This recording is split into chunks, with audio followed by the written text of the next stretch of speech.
आज हम लूसेंट का जो ऋग्वेद है वो पढ़ेंगे। ऋग्वेद, लूसेंट का पूरा ऋग्वेद एक ही वीडियो में कंप्लीट है। ऋग्वेद जो है, ठीक है, ऋचाओं के क्रमबद्ध ज्ञान के संग्रह को ऋग्वेद कहा जाता है। ऋचाओं के क्रमबद्ध ज्ञान के संग्रह को ऋग्वेद कहा जाता है। इसमें 10 मंडल, ऋग्वेद में 10 मंडल, 1028 सूक्त, किसका वालखिल्य पाठ के 11 सूक्तों को मिलाकर कितना होता है 1028 सूक्त, और 10,462 ऋचाएँ हैं। ऋग्वेद में 10 मंडल, 1028 सूक्त और 10,462 ऋचाएँ हैं। इस वेद के ऋचाओं को पढ़ने वाले ऋषि को होत्री कहते हैं। ऋग्वेद के पढ़ने वाले ऋचाओं को क्या कहते हैं? होत्री। ऋग्वेद के पढ़ने वाले ऋचाओं को क्या कहते हैं? होत्री कहते हैं। जो पढ़ने वाले जो ऋषि होते हैं उनको होत्री कहा जाता है। इस वेद से आर्य की राजनीतिक प्रणाली एवं इतिहास के बारे में जानकारी मिलती है। किन के बारे में जानकारी मिलती है? आर्य के राजनीतिक प्रणाली एवं इतिहास के बारे में जानकारी मिलती है। विश्वामित्र द्वारा रचित ऋग्वेद के तीसरे मंडल में सूर्य देवता सावित्री को समर्पित गायत्री मंत्र है। डायरेक्ट क्वेश्चन आता है कि गायत्री मंत्र किस वेद से लिया गया है? तो ऋग्वेद से लिया गया। कैमा मंडल में है? तीसरे मंडल में। और किनको है?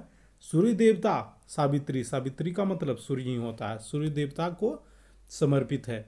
इसके 9वें मंडल में देवता सोम का उल्लेख है। देवता सोम का उल्लेख कैमे मंडल में है? ऋग्वेद के 9वें मंडल में।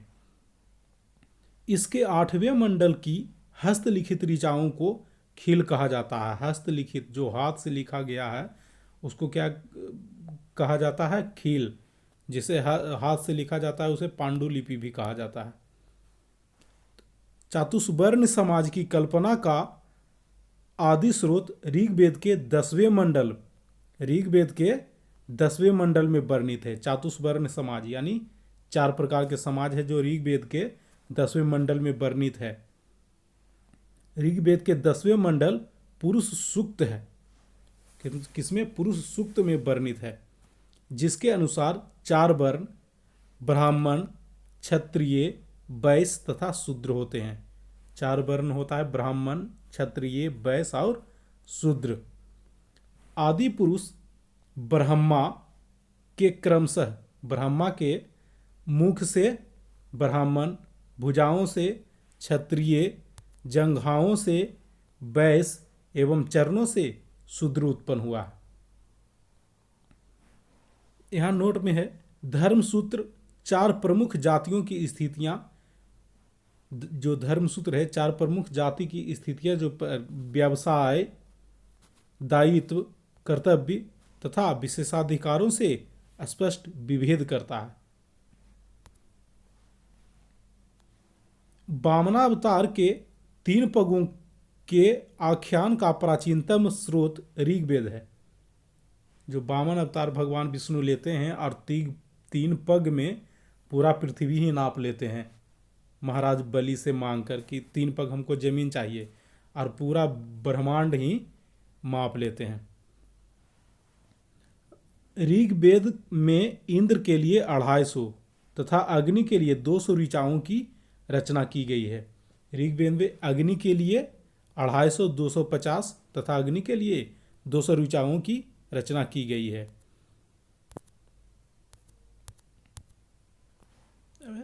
दशराग युद्ध का उल्लेख ऋग्वेद के 7वें मंडल में है। दशराग युद्ध का ऋग्वेद के 7वें मंडल में है।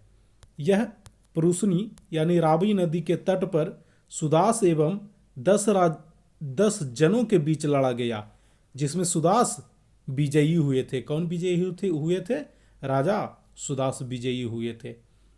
दशराग युद्ध ऋग्वेद के 7वें मंडल में पुरुषनी नदी के तट पर लड़ा गया था। ऋग्वेद में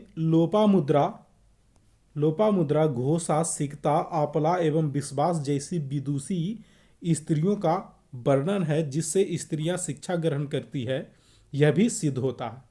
ऋग्वेद में भी उस समय प्राचीन काल में भी स्त्रियां शिक्षा ग्रहण करती थी, जिससे पता चलता है लोपामुद्रा, घोषा, सिक्ता, आपला एवं विश्वास जैसी विदुषी थी। और यह 1995 में यूपीएससी के पीटी में पूछा गया था। कब पूछा गया था? 1995 में यूपीएससी के पीटी में पूछा गया था लुसेंट बुक से। नोट में प्राचीन इतिहास के साधन के रूप में वैदिक साहित्य में ऋग्वेद के बाद शतपथ ब्राह्मण का स्थान है। ऋग्वेद का बाद प्राचीन साहित्य में किसका स्थान है? शतपथ ब्राह्मण का स्थान है। सबसे प्राचीन वेद है ऋग्वेद, सबसे प्राचीन वेद ऋग्वेद है। तो दोस्तों ऋग्वेद में लुसेंट से इतना ही है।